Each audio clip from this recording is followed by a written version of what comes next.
बडगुजर पक्षामध्ये आल्यानं नक्कीच ताकद वाढेल असं सुनील केदार यांनी म्हटलंय। भाजप वॉशिंग मशीन हे खरं आहे। नाशिक भाजपा शहराध्यक्षांनी हे विधान केलेलं आहे।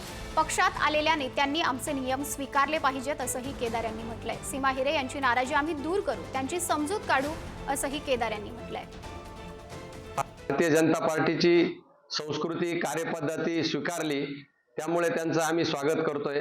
भाजप हे वॉशिंग मशीन म्हणण्याचा उद्देश असा आहे की त्यांनी त्यांच्या इतर पक्षातली संस्कृती कार्यपद्धती ती सोडून भाजपमध्ये आले आणि भाजपची कार्यपद्धती संस्कृती स्वीकारलेली आहे।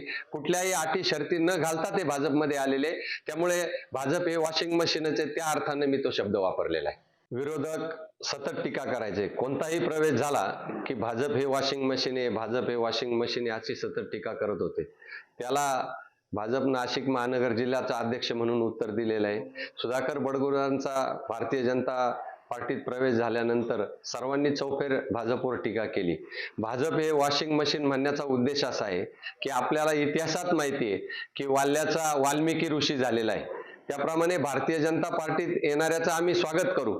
बरोबर आहे की सुधाकर बडगुजर 2 विधानसभा निवडणुका आमच्या तेथील कर्तव्यदक्ष लोकप्रतिनिधी आमदार सीमाताई हिरेंच्या विरोधात लढलेले।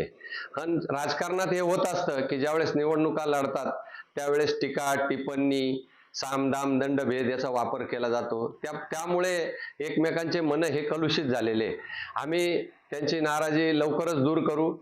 तेथील कुठल्याही स्थानिक लोकप्रतिनिधी किंवा आमचा जो पदाधिकारी असेल त्याच्या हक्कावर गदा येणार नाही, त्या दृष्टीने त्यांचा समजूत काढून त्यांची नाराजी आम्ही दूर करणार आहोत।